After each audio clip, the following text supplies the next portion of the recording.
जो लोग इन दिनों अपना जीवन अंधकार में व्यतीत करते हैं, अपने मन की इच्छाओं के अनुसार वचन को तोड़ मरोड़ करके अपने लिए इस्तेमाल करते हैं, क्या ये जो क्रिसमस लोग आजकल मना रहे हैं, बड़ा ही भागड़ दौड़ लगी हुई है लोगों की, बहुत ज्यादा तैयारी में है, वो आवश्यक है क्या?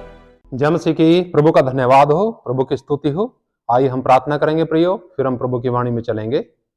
महान और जीवित परमेश्वर, आपका धन्यवाद करते हैं इस समय के लिए। राजाओं के राजा, प्रभुओं के प्रभु, सर्वशक्तिमान, आप दयालु हैं, अनुग्रहकारी, विलंब से कोप करने वाले परमेश्वर हैं। आपने हम सबको प्रभु अनाथ नहीं छोड़ा, सहायक दिया, उसके लिए धन्यवाद।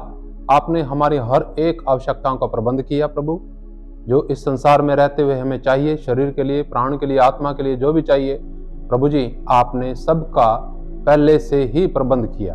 धन्यवाद प्रभु जी, आपके बारे में जानने के लिए और आपको जानने के लिए प्रभु, दोनों विषयों पर प्यारे पिता हमारे जीवनों में अपना कार्य कीजिए, अपने वचन का प्रकाश दीजिए। धन्यवाद पवित्र आत्मा जी, आप हम सबको वचन सिखाएं, आप हम सबको वचन समझाएं प्रभु।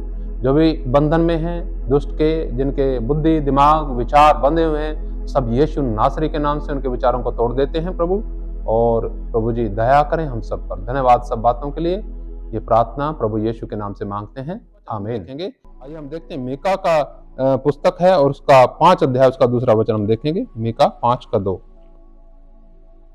यहाँ देखते हैं हम मीका की किताब और उसका 5 अध्याय, उसका दूसरा वचन में ऐसा लिखा है, हे बैतलहम एफ्राता, यदि तू ऐसा छोटा है कि यहूदा के हजारों में गिना नहीं जाता, तो भी तुझ में से मेरे लिए एक पुरुष निकलेगा जो इस्राएलियों में प्रभुता करने वाला होगा, और उसका निकलना प्राचीन काल से वरन अनादि काल से होता आया है।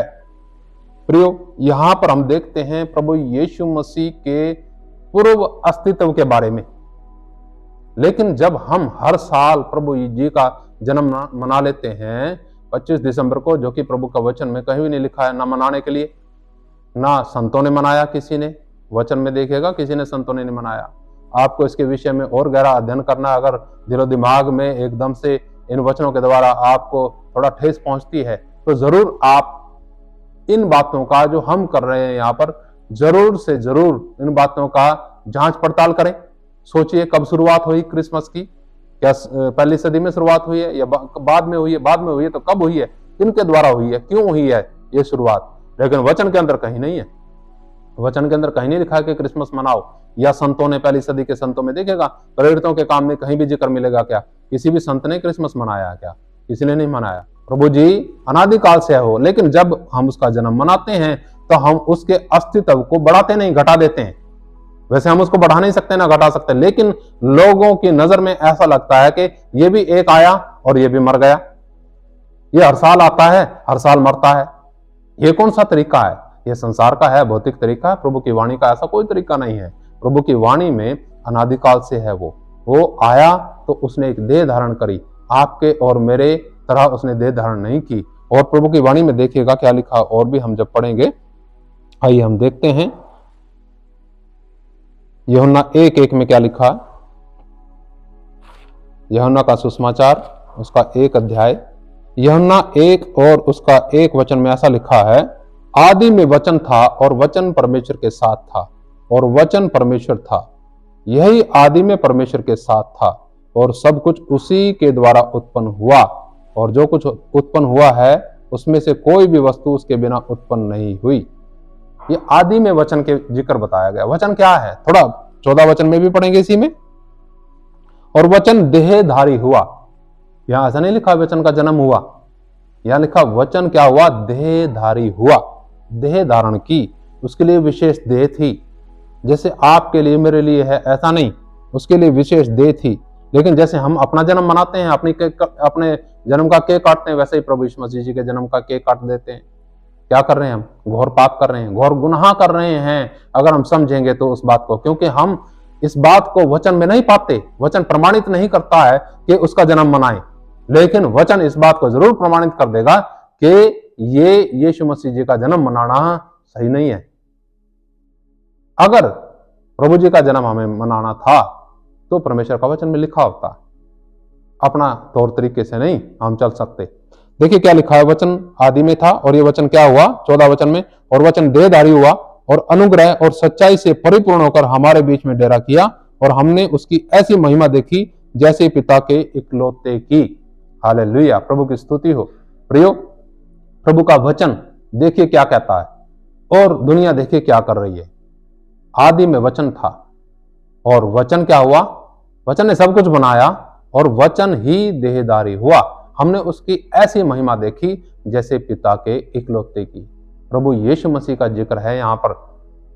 उसका अस्तित्व आदि से है, उसका अस्तित्व, उसकी शुरुआत 25 दिसंबर को कहीं नहीं हुई। प्रभु का वचन इस बात को प्रमाणित नहीं करता। यूहन्ना 17 का 24 भी देखेंगे हम, यूहन्ना 17 अध्याय उसका 24 वचन देखेंगे। यूहन्ना 17 अध्याय उसका 24 वचन में इस प्रकार से लिखा है, हे पिता, मैं चाहता हूं कि जिन्हें तूने मुझे दिया है, जहां मैं हूं वहां वे भी मेरे साथ हों, कि वे मेरी उस महिमा को देखें जो तूने मुझे दी है, क्योंकि तूने जगत की उत्पत्ति से पहले मुझसे प्रेम रखा।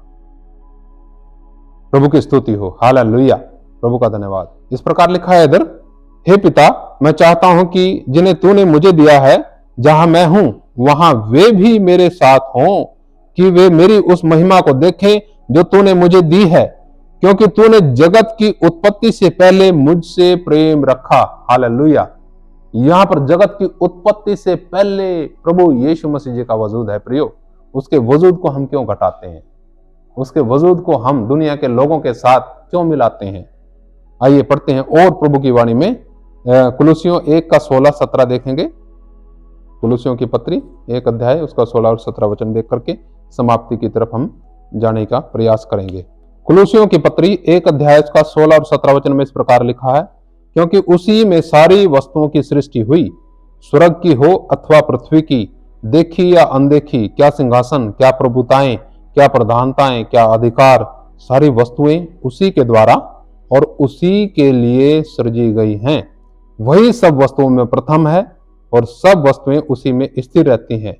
प्रभु की स्तुति हो।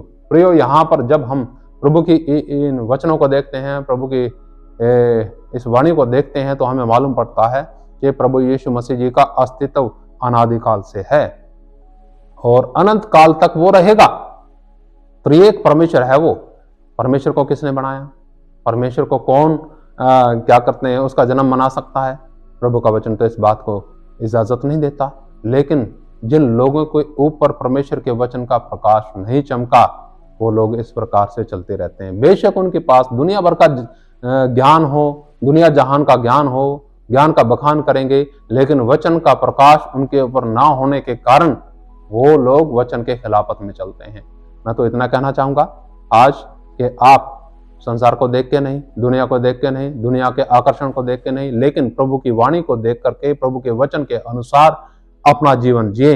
हम तैयारी करें तो इस बात की तैयारी करें कि यीशु मसीह किसी भी वक्त दोबारा आ सकता है, और जो लोग तैयार हैं वही लोग प्रभु जी के साथ जाने पाएंगे, ताकि हमेशा तक, जैसा प्रभु की वाणी में अभी हमने पढ़ा, प्रभु जी कहते हैं कि जहां मैं रहूं वहां वे भी रहें, ताकि हम उसके साथ हमेशा तक रहें। लेकिन रहेगा कौन? जो लोग क्रिसमस मनाते हैं वो नहीं रहेंगे, इतना मैं पक्का दावा करता हूं। लेकिन जो लोग उसके आमद की तैयारी करते हैं, तैयार रहेंगे, वो लोग उसके साथ हमेशा हमेशा तक रहने पाएंगे। प्रभु की स्तुति हो। आइए एक और वचन पढ़ेंगे और हम समाप्ति की तरफ जाएंगे। हम पढ़ते हैं प्रेरितों के काम उसका 9 अध्याय और उसका 3 वचन में, परंतु चलते चलते जब वह दमिश्क के निकट पहुंचा तो एकाएक आकाश से उसके चारों ओर ज्योति चमकी और वह भूमि पर गिर पड़ा और यह शब्द सुना, हे शाऊल, हे शाऊल, तू मुझे क्यों सताता है।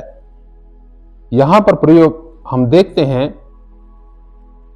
कि शाऊल जो बाद में पौलुस बना, जब दमिश्क एक शहर है उसके निकट पहुंचा तो क्या हुआ, उसके ऊपर अचानक क्या हुआ, ज्योति चमकी, प्रकाश चमका और वो एकदम से गिर गया घोड़े से। ये प्रकाश के लिए क्या किया था? इस प्रकाश को ऊपर हमारे चमक जाए, क्या करते हैं हम? क्या कर सकते हैं हम? कुछ नहीं कर सकते। हमारा हृदय के अंदर परमेश्वर के प्रति सच्चाई के लिए लगन हो, प्रयास हो। ये प्रयास में था लेकिन इसको पता नहीं था कि क्या मैं सही रास्ते पे जा रहा हूं। उसका लगन ठीक थी, लेकिन उसका जो कार्य था वो सही कार्य नहीं था। तो हम देखते हैं यहाँ पर, मैं इसलिए ये वचन पढ़ा ताकि हमें ये समझ में आ जाए कि जब तक परमेश्वर का प्रकाश हमारे ऊपर ना चमके तो जितना मर्जी ज्ञान हो वचन का वो नहीं समझ में आएगा। तर्क वितर्क जरूर करेंगे हम अपनी अभिलाषाओं को पूरा करने के लिए, उन अभिलाषाओं को पूरा करने की कोशिश करेंगे, प्रयास करेंगे जो हमारी भावनाओं को बढ़ाता है। आत्मा में तरक्की नहीं करेगा लेकिन भावनाओं को बढ़ाएगा। हर साल उसका जन्मदिन मनाएंगे, हर साल उसको मार देंगे, हर साल मनाएंगे, हर साल उसको मारेंगे। ये तरीका प्रभु के वचन का नहीं है प्रियो। प्रार्थना करें और सोचें और समझें और निवेदन करें, प्रभु अपने वचन का प्रकाशन मुझे दीजिए ताकि मैं उस वचन के अनुसार चल सकूं। प्रभु से हिम्मत भी मांगे और हम प्रार्थना करें उन लोगों के लिए भी जो इन दिनों में बिल्कुल ही गुमराह हुए हैं। उनके अंदर भटकाव का आत्मा है, कोई किस प्रकार से चलता है, कोई किस प्रकार से चलता है। उसमें क्या कहते हैं, कल्पनाओं में प्रभु को समझ करके प्रभु इस प्रकार होगा, इस प्रकार होगा, ऐसा कुछ नहीं है। लेकिन प्रभु का वाणी में जो लिखा है उस प्रकार से प्रभु कहता है, उस प्रकार से चाहता है हमारे जीवन में कि हम करें। हम क्या करते हैं? हम दुनिया की बातों में लगे पड़े हैं, हम दुनिया के अनुसार करने का प्रयास करते हैं। परमेश्वर हर एक को सजा भी देगा और इनाम भी देगा। प्रार्थना करेंगे। महान जीवित परमेश्वर आपकी स्तुति करते हैं इस समय के लिए। एक बार फिर हम प्रार्थना करते हैं अपने भाइयों के लिए, बहनों के लिए। प्रभु प्यारे पिता, आपके वचन में और दृढ़ होने पाए और प्रभु दूसरे लोगों को भी दृढ़ करने पाए। प्रभु जो अंधकार में फंसे हुए हैं, समस्याओं में हैं प्रभु, और जिन जो प्यारे पिता आपका वचन का प्रकाशन नहीं है प्रभु, उनको प्रकाशन भी दें। और प्यारे पिता भरपूरी का जीवन दें प्रभु, आपको जानने पाएं प्रभु, आपकी इच्छा के अनुसार अपना जीवन व्यतीत कर सकें और अपने मनोकामनाओं के अनुसार, कल्पनाओं के अनुसार हम आपके पीछे न चलें, बल्कि आपका आत्मा हमारी सहायता करे प्रभु। आपके वचन के अनुसार जीवन जीने के लिए आप कृपा दीजिए, मदद कीजिए। आपके वचन के प्रकाशन में चलें। धन्यवाद मेरे प्रभु। प्रार्थना प्रभु यीशु के नाम से मांगते हैं, आमीन। नमस्कार, जय मसीह की। मारनाथा, यीशु मसीह जल्दी आने वाले हैं, इसलिए हम तैयार रहें।